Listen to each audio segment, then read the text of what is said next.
Questions and keys for the Utah game. A lot of both. Here we go. You are Locked On Ducks, your daily podcast on the Oregon Ducks, part of the Locked On Podcast Network. Your team every day.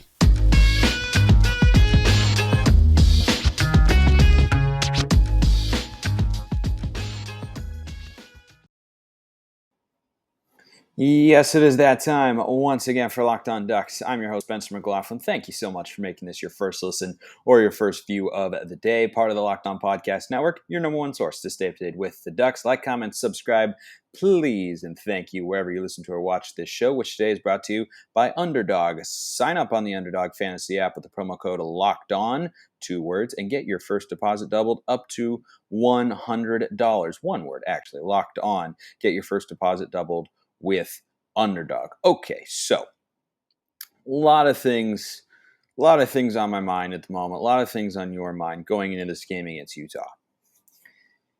The biggest question is whether or not Bo Nix will play. It looks like the answer is no. So let's operate under that assumption and say, can Oregon win the game if Bo Nix doesn't play? Sure. Of course they can. Do I feel great about it? No. But is it in the realm of Colorado beating Oregon or Colorado beating Washington this week or anything like that? No, it's not that sort of calamitous upset if it's Ty Thompson back there and he ends up getting a win at Autzen Stadium, and he'd probably make himself into a little bit of a legend. It would be mighty surprising, to be sure. But Vegas doesn't lie. And Vegas, once they heard, oh, Bo Nix isn't playing, we're going to move that 5 points in the other direction. It's notable. It is notable. Here's the other thing that's notable about that line. Because what you'll hear is, it was a 5-point shift. It's gone the other way. Yet, now the line's Utah -2. -2. So Vegas, under the assumption that Bo Nix isn't going to play, thinks, now Utah is good enough to be a road favorite. I agree, but they don't think they should be a touchdown road favorite, not even a field goal road favorite. Maybe they're right now operating on Rumorville, trying to get people to bet Utah. Maybe Dan Lanning is playing 4D chess with all of us. Maybe he told Hudson to say, hey, so Bo is down and next man got to step up, and everybody kind of went and say, what now? Say what now? Maybe they're trying to draw Utah's attention away. I have no idea. Nobody has any idea. We will never hear a straight answer about whether or not he was supposed to say that. I think there's one of 3 possibilities with that particular quote, because I know you will all probably want some answers on that. And I do too, but here's the way I see it. Number 1, he wasn't supposed to say it. He got chewed out by the coaching staff later, let it slip. Stuff happens. Number 2, Lanning is playing 5-dimensional chess, and he is trying to just throw everybody off and pull a Utah on Utah. Sort of. Where you're playing games with the starter, yada, yada, yada. I don't know. We'll see. Number 3, this is a real possibility too. Chris Hudson was trying to say at some point in time during that interview, well, if Bo is down, then it's got to be next man up. Didn't seem that way. Still a possibility. Those media interviews are hard. These are kids. So let's get to what we would need from Ty Thompson. I think there's some optimism on this front with the way this Oregon offense has functioned this year. Now, what we've seen from Ty Thompson has not been encouraging. It has not been. Every time he comes in with the second team offense, they don't move the ball. He hasn't scored a touchdown this year.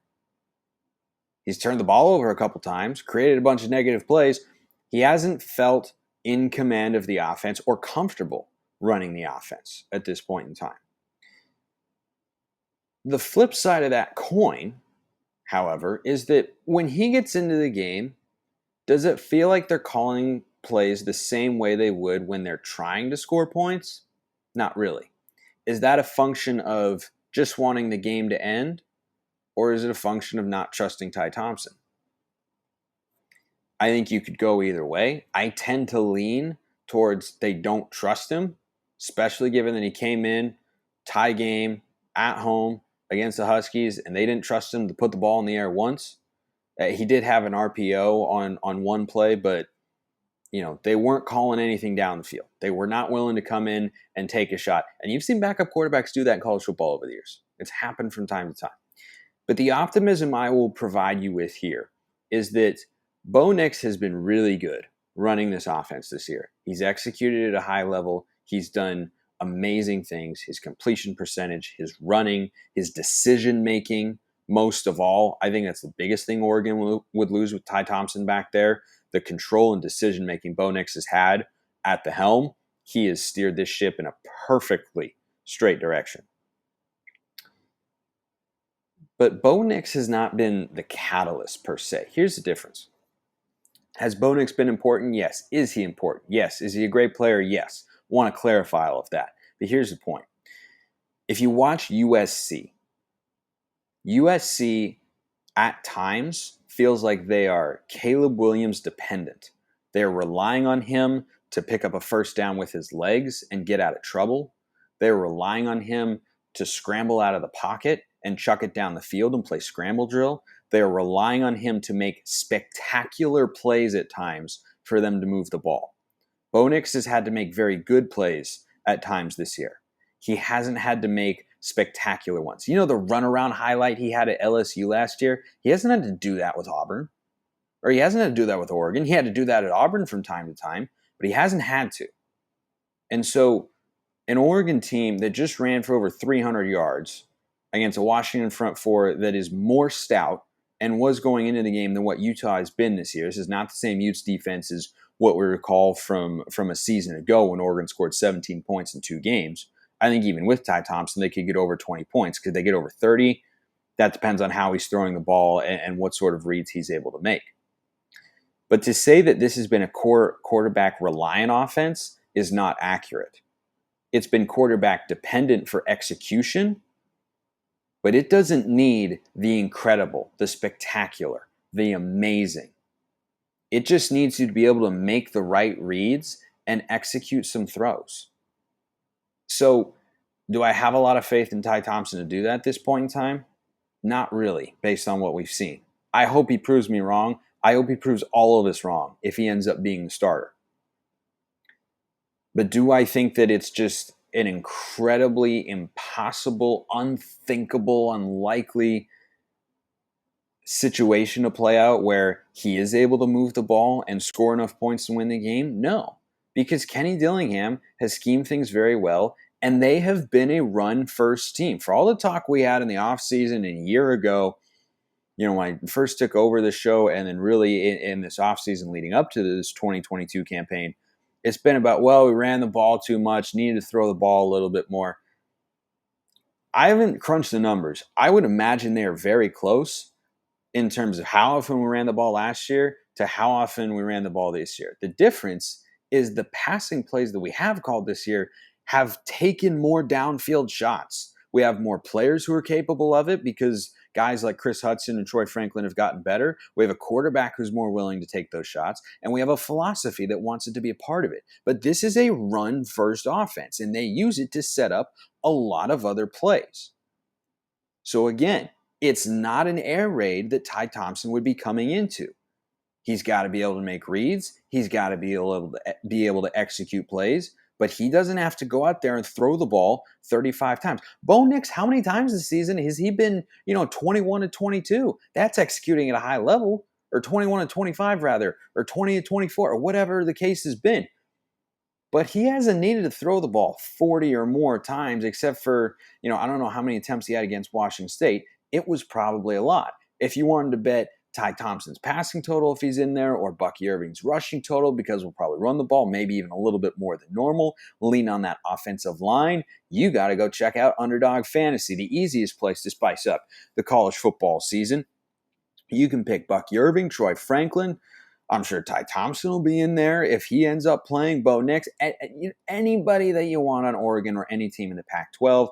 You can pick their total higher or lower. Just go in there. It's easy to play in over 30 states. Pick 2 to 5 players across the Ducks or any other team, and boom, you spice up college football. Sign up with the promo code LOCKEDON. That's one word, LOCKEDON. EDON, and Underdog will double your first deposit up to $100. You deposit $100, get $100 free.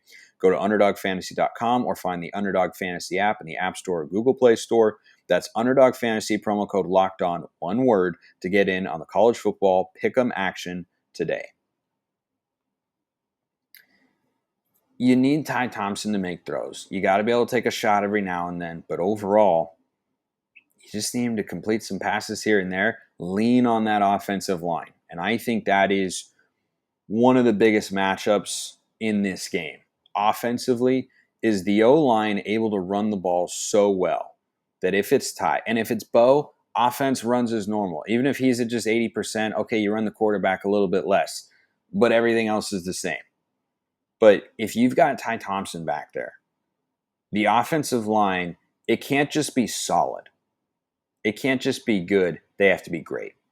They have to be great. You got a guy in there who's inexperienced, who's going to have to be throwing the ball in ways that he hasn't at all this season in the limited action that he's seen. You got to give him clean pockets. You got to give him a chance. You can't ask him to break, contain, and make throws on the run. It's not something he's going to be particularly comfortable with because he hasn't had to do it at this point in his career.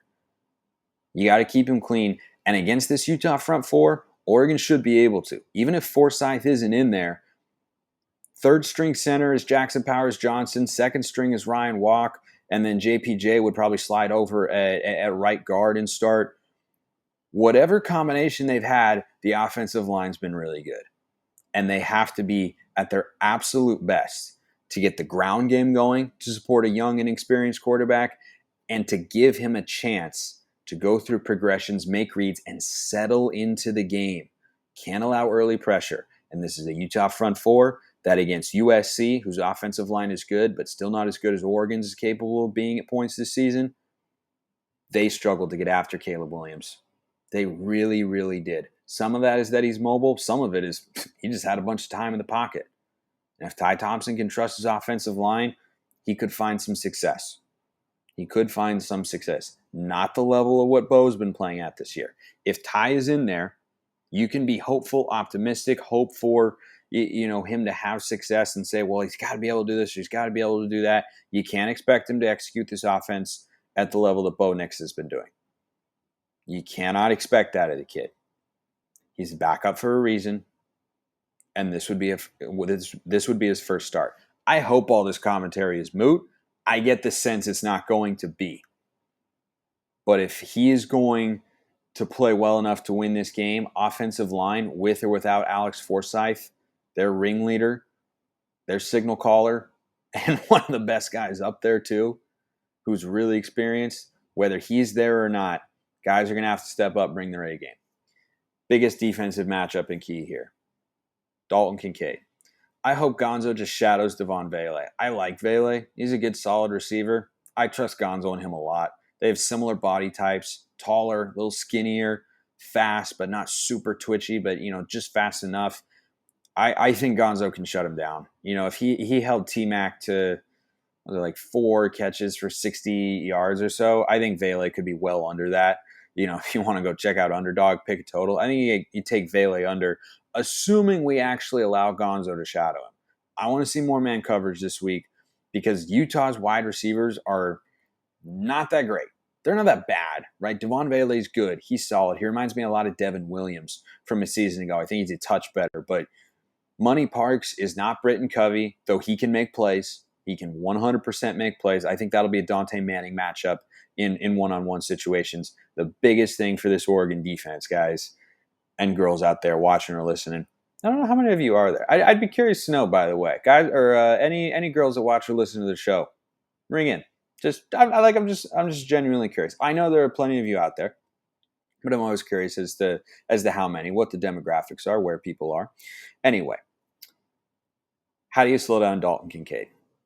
How do you do it? I don't trust Bennett Williams defending people over the top. I trust him defending guys inside the box. I trust him making tackles in open space. And I don't want to see him playing as a deep safety because he doesn't have the speed to play at that level of the secondary. That much is abundantly clear. But I've still seen him in man coverage this year be really good. And I like him as a box safety. And when you have to go man-to-man, who's going to guard Dalton Kincaid? It's not going to be Noah Sewell. It's not going to be Justin Flo. It'll probably be a lot of Bennett Williams and Jeffrey Bassa. But losing him in zone coverage is where I am concerned, because the zone coverage has been soft. It's been porous. Pass rush hasn't been there. If you give Cam Rising time, he is going to dissect you. He will be surgical, methodical, Tom Brady-like with the way that he just takes what you're giving him. And thus far in 2022, the Ducks defense has given quite a bit. And he is going to look for number 86 a lot. He's going to look for number 86 a lot in this game. And I think how Oregon chooses to defend him, like if you can just take Gonzo, trust him to limit Devon Vele seriously in this game, and I don't think Vele would be one of Washington's top 3 receivers. Why, like Odunze, McMillan, and Polk, I think they're all a little better than Vele. He'd probably be in the mix, but if you can take Gonzo, put him there, and help take number 17 out of the game, that's Vele's number, then you can divert a lot of attention to Dalton Kincaid. And if you can do that, I'm telling you, these Utah wide receivers, they're solid, but they're not top tier. They are not top tier. It is not the strength of their team. You will see this Utah team run the football more than a team playing Oregon would. And I mean, if they do that, more power to them, because I trust Oregon's run defense. I don't trust anything else about the defense, but I trust that. And that's my biggest key on defense, or leads me into my biggest key on defense, I should say. Because Utah is going to run the football, and they're going to stay committed to running the football, even if they're just getting 2-3 yards of carry sometimes, they want to do that. It sets up their play action in a big way, and it's how they get Dalton Kincaid out into the flat or out at the second level of your defense. He doesn't go downfield a ton.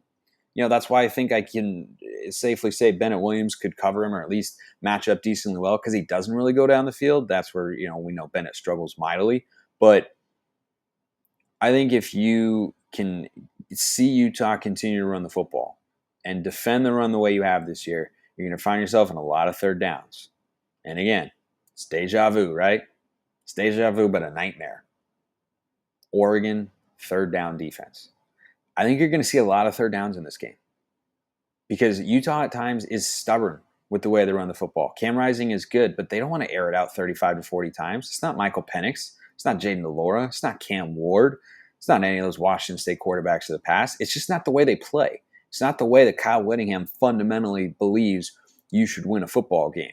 They want to be balanced, and they're at their best when they are. And so even if Oregon is holding them to just 3-4 yards of carry, you're going to find yourself in 3rd and 3s, 3rd and 4s, 3rd and 2s. Can they get off the field? Because that's how they can have success.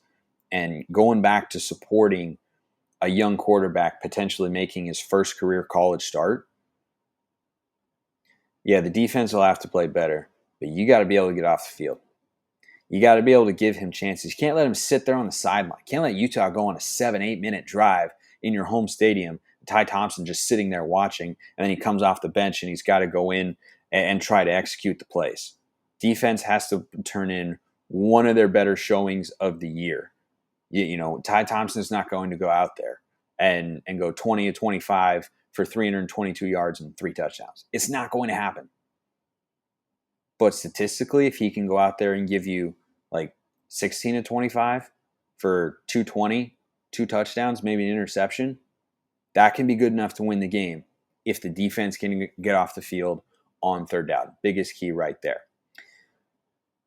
Got a couple of questions about what happened to Bo Nix. Couple thoughts there, including kind of what took place on that play, because I know some of you wanted to hear about that, which I will happily oblige after I remind you this episode brought to you by Nugenics. Nugenics Total T contains man-boosting key ingredients like testofen. It's been validated in 5 clinical studies shown to boost free testosterone levels in men. Part of the reason I was curious about demographics, we got products like this that cater very heavily to my men out there in the audience. While every product professes quality, many other products use generic ingredients that are often far less than clinical grade. With Nugenics Total T, you get the same clinical potency levels used in the trials, and Nugenics' formulation is backed by 10 years of science and research. That's as long as I have been playing golf, which I did several times in Hawaii this week. It was quite fun and the weather was beautiful, and it's lovely to play early in the morning, benefiting from being on that mountain time, of course. Now get a complimentary bottle of Nugenics Total Tea when you text college to 231-231. Text now. Get a bottle of Nugenics Thermo, the most powerful fat incinerator ever, with key ingredients to help you get back into shape fast, absolutely free. Text college to 231-231. That's college to 231-231 to get a complimentary bottle of Nugenics Total Tea today. Got some nice alliterations there. That's solid stuff. Okay, so one of you, I think a couple of you, I honestly forgot to write the name of the question asker down, but you all know how to ask questions, right? YouTube comments, at Smalls_55 or at Locked On Ducks. Either one, slide up into the DMs, post a comment, whatever, get a question answer here on the show. Someone asked a question, and you probably know who you are. I apologize for not giving your name a shout out. Shoot me a message, and I'll shout you out next week because everybody deserves that. Because I appreciate you asking questions. I love that that you care about the show enough and think that I'm knowledgeable enough to answer a question that you have. So people have wondered about hey. So Bo Nix got hurt on that play. Should that have been targeting? Couple thoughts. He does appear to drop his head, unquestionably. And if it had been flagged for targeting, yeah, it might have gotten upheld because it looks like he comes in, drops the crown of his helmet, and anytime you show the crown of your helmet to a ball carrier, whether he's semi-defenseless or not, whether it's a receiver running a route, quarterback, running back, doesn't matter. That's usually an automatic flag. But the other thought I've got here is I'm really not hung up on it too much for a couple of reasons. Number one, if the flag had been thrown, yeah, Oregon probably wins the game. Should have won the game anyway. Said at the time, not going to come on here and gripe about officials. They make bad calls. On the whole, they're not very good at their jobs, especially in the Pac-12. That's the way it's been for a long time. You can't expect that to suddenly get better. Now, when I watched the replay and looked at the angle, I thought, yeah, it could be. But I also thought about it and said, hey, do I really want that to be called targeting? No, not really, because Bo Nix is not a defenseless player. And I get it, you can't drop the crown of the helmet, but that's more to protect the Washington player than it is to protect Bo. Not that it's not there to protect the ball carrier. Obviously, since Bo Nix got hurt on that play, that may impact us here in the Utah game, unfortunately. But was it the most blatantly obvious, how did you miss it, can't believe it, outrage, non-targeting call ever? Not really. He hits him in the leg. It's unfortunate, but he drops his helmet there, and that's why they have the rules. They don't want to do that because it's dangerous for both players a little bit. But if he puts his head to the side and his face mask up and he hits him in the shoulder pad, he still could have hurt Bo, whatever he injured, and we don't really know. And then they I think asked about it, Lanning did, and he gave a quote that indicated what we already knew, which is, it's not consistently enforced in any conference, frankly. Everybody gripes with their league officials about, targeting and why it's this and what it's that. And I don't feel any differently when looking at it and going, yeah, that could have been targeting. But here are things we already knew about targeting. It's inconsistently enforced, and it's overly punitive. And guess what? It's still inconsistently enforced, and at the college level, it's still overly punitive. So I get why you're all wondering about that sort of stuff. Yes, they could have thrown the flag.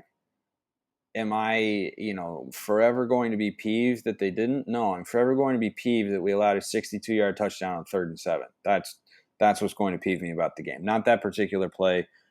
Lanning was clearly frustrated and didn't want to go into it lest he say something that may have gotten him a fine, frankly, when he was asked a question about it by a member of the media. But, it tells you all you need to know about the rule itself, that the problems are still there, and expecting, relying on that in that situation, that's not the solution for how Oregon could have beaten Washington. Even, with the long pass play, on 3rd and 5, give it to a running back. Give it to a running back or sprint Bo out, Like, I didn't like that play call anyway, and I'm not saying, it's what Oregon deserved, obviously. It was not, and nobody deserves, what Bo got in getting hurt like that. But I just feel like it can go either way. Sometimes they throw it, sometimes they don't. I'm not surprised by it, so therefore I'm not upset by it. Final thoughts here. If Bo plays, even if he's just 80% and he's toughing it out, I do think Oregon will win. If Ty plays, hard to feel confident, but it's also hard to know. It is hard to know. And for all you people who wanted to see Ty Thompson coming into the year, for all of you people, myself included, who wanted to see him last year when Anthony Brown was struggling, seems like we'll finally get our chance to have some hard, concrete evidence as to what Ty Thompson is. I really hope we don't. But by Monday, and by the time I record that show, we may very well know what caliber of quarterback Ty Thompson is at this point in time. Hope that's not the case. We'll just have to wait and find out on Saturday. I will be here to answer all your questions, help us get through all this stuff, no matter what. Always. Appreciate everyone listening. Have a wonderful rest of your day. Enjoy the game and go Ducks. And wait. I'm going to have to do that again because I almost forgot to mention. I will be in Eugene this weekend. I will then rolling over to next week, Sunday and Monday. But Monday is the women's basketball game. They are hosting Southern Utah. I'll be calling that game for the Thunderbirds on radio. If you are in Eugene, go to the game. You should go to the game. The women's basketball team should be pretty darn good this year. And if you want to say what's up, meet up in person, shoot me a message on Twitter, and we'll try and figure it out. I would love to see as many of you as I can. It would be really, really awesome. And it'll be really cool to be calling a game inside that arena. And with that, hope to see some of you soon. I appreciate everyone listening. Have a wonderful rest of your day, and go Ducks.